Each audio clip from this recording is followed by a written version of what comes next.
Professor ইউনুসকে পূজা করতাম। Justice Refaat Ahmed উনি কোনো দিনও চিফ জাস্টিস হতে পারতেন না। প্রিন্স চার্লসের কাছ থেকে একটা সামান্য মেডালের জন্য তিনি এত টাকা খরচ করলেন কেন? সেই মহামানব চাইনা বলা লোকটাই লন্ডনে বসে তারেক জিয়ার সাথে তার সাথে হ্যান্ডশেক করতেছে।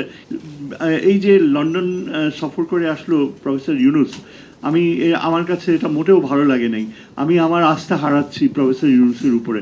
এতগুলো দিন এতগুলো মাস আমি প্রফেসর ইউনুসকে পূজা করতাম, তার পক্ষে সব কিছু বলতাম, কিন্তু আজকে আমি প্রথমবার বলতে বাধ্য হচ্ছি যে তিনি এখন অন্যদের হাতের পুতুলে পরিণত হতে পারেন। এবং আমার আশঙ্কা হচ্ছে যে ভারতীয় প্রচণ্ড শক্তিশালী গোয়েন্দা সংস্থা এই যে কয়েকজন মানুষের মাধ্যমে, বিএনপির কয়েকজন মানুষের মাধ্যমে এই দেশে আওয়ামী লীগকে আবার পুনঃপ্রতিষ্ঠা করতে চেষ্টা করতেছে, সেখানে এখন ডক্টর ইউনুসকেও কি টানবে কিনা।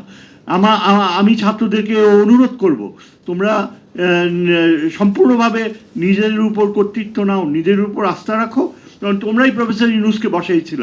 কেন তোমরা আজকে তোমাদের ওই সৎসাহস থাকবে না? আমি একটা কথা সাজেস্ট করতে পারি, আমার এটা সম্পূর্ণ আমার নিজস্ব চিন্তা, যে তোমাদের পক্ষে তোমরা আরেকজন মানুষকে পেতে পারো as a very important ally. তাকেও কিন্তু তোমরা বসিয়েছো ক্ষমতায়, তোমরা এটা ভুলে গেলা। তোমরা না থাকলে এই যে আমাদের চিফ জাস্টিস সুপ্রিম কোর্টের জাস্টিস রেফায়েত আহমেদ উনি কোনো দিনও চিফ জাস্টিস হতে পারতেন না। He was so frustrated. Hasina তাকে বারবার পিছনে ফেলে রেখেছে। He is one of the most learned justices.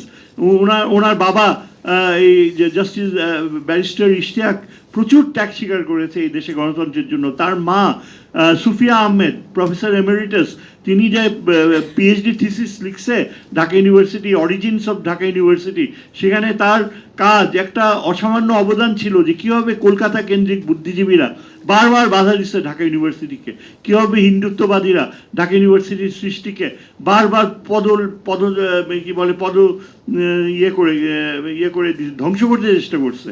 এবং আমি বলতে চাই যে তোমরা যদি প্রফেসর ইউনুস বেইমানি করে, যদি আবার এই বিএনপিকে নিয়ে কোলাকুলি করে, হাত মিলায়, এবং এত বড় তার লন্ডনে যাওয়ার কোনো দরকারই ছিল না। প্রিন্স চার্লসের কাছ থেকে একটা সামান্য মেডালের জন্য তিনি এত টাকা খরচ করলেন কেন? This are bad symptoms. সবচেয়ে বড় কথা হচ্ছে যে তিনি নিরাপত্তার ধারণা বলতে কিছুই নাই।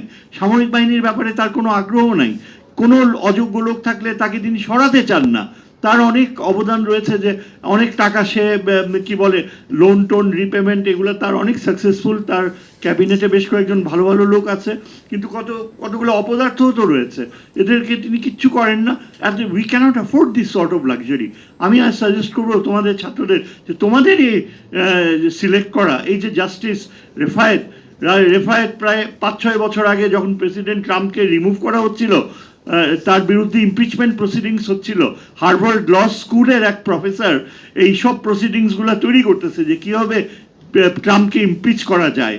এবং এই প্রসিডিংসের অনেক কিছু রেফায়েত সাহেব তখন তো কিছু কাজ করতো না, just like a retired justice সে বসে থাকতো, কারণ হাসিনা তাকে চাচ্ছিল বরখাস্ত করতে, এবং সে হাসিনার বিপক্ষে অবস্থান নিয়েছে বেশ কয়েকবার।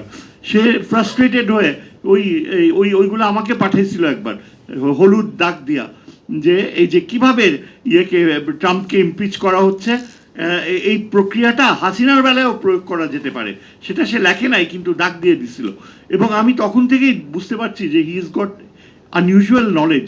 আজকে তোমাদের যদি এই যে চুপ্পুকে সরাইতে হয়, অবশ্যই তাকে সরানো সম্ভব। কেন সম্ভব হবে না? এটা ইচ্ছা করে বিএনপি তাকে ধরে রাখছে আওয়ামী লীগের প্ররোচনায়, এবং তার মাধ্যমে এই সেনাবাহিনী প্রধানকে ধরে রাখছে যেন সেনাবাহিনীতে কোনো সংস্কার না হয়, যেন এই ইন্টেলিজেন্স মেশিনারি এমনভাবে কাজ করে আগামী ইলেকশনে যেন ব্যাপকভাবে দুর্নীতি হওয়ার সুযোগ থাকে। আবার এই তাকে ইলেকশন নিয়ে এত উদ্গ্রীব হওয়ার কী আছে? এইখানে এই লন্ডনে তার সাথে যেই লোক যে কথা বলছে, সেই লোক তো কিছুদিন আগেই বলছিল যে আমরা কোনো মহামানব চাই না নেতৃত্ব দিতে। সেই মহামানব চাই না বলা লোকটাই লন্ডনে বসে তারেক জিয়ার সাথে তার সাথে হ্যান্ডশেক করতেছে, ইলেকশনের ডেট সেট করতেছে। আর এখন এইখানে এই যে আয়সা ঢাকায় এসে এখন কোন দিকে তিনি যাবেন আমি বলতে পারি না। আমি মনে করি যে লোকটা অনেকটা আবেগপ্রবণ, অর্থনীতিবিদ হিসাবে তার অনেক জ্ঞান থাকতে পারে, কিন্তু জাতীয় নিরাপত্তা, জাতির ভবিষ্যৎ এই সম্বন্ধে জ্ঞান নাই। চিফ জাস্টিস কিন্তু যদি চায়, তার যে অবস্থান, সে সিম্বলিক রোল পাকিস্তানে দেখেন চিফ জাস্টিস কিন্তু খুব গুরুত্বপূর্ণ রোল প্লে করছিল এই যে পারভেজ মুশাররফকে সরাইতে। ভারতের চিফ জাস্টিস ল্যান্ডমার্ক জাজমেন্ট দেয়। ছাত্ররা যদি মনে করো যে তোমরা এখন ইউনূস সাহেবকে উপর আস্থা রাখতে পারতেছো না, তাহলে তোমার you don't have to put all your eggs on one basket. আজকে তোমাদের কৃপায় যিনি চিফ জাস্টিস হয়েছে অত্যন্ত লার্নেড ম্যান, এবং তার নানা ছিল জাস্টিস ইব্রাহিম, যিনি পাকিস্তানি আমলে পাকিস্তানের সামরিক শাসনের বিপক্ষে এমন অবস্থান নিছিলেন যে এই পাকিস্তানের জাজমেন্টের ইতিহাসে তার নাম স্বর্ণাক্ষরে লেখা। জাস্টিস ইব্রাহিম তিনি হচ্ছে এই চিফ জাস্টিসের নানা, আপন নানা, এবং তার রক্তে রয়েছে প্রতিবাদের শক্তি, সে ব্যবহার করে না। তাকে ইউনূস সাহেব পাশে রাইখা দিচ্ছে আনইউটিলাইজড, কিন্তু সে তোমাদের অ্যালাই হইতে পারে, ইচ্ছা করলে সামনে আসতে পারে, সে চুপ্পুকে সরাইতে পারে, সামরিক বাহিনীর রিফর্মসের কথা বলতে পারে, এবং দেশে যে এই যে অন্যায়গুলো হচ্ছে যে বিচার অবশ্যই হওয়া উচিত। আমাদের ছাত্ররা যে জীবন দিল তার বিচার না হওয়া পর্যন্ত কোনো ইলেকশন হওয়া উচিত না।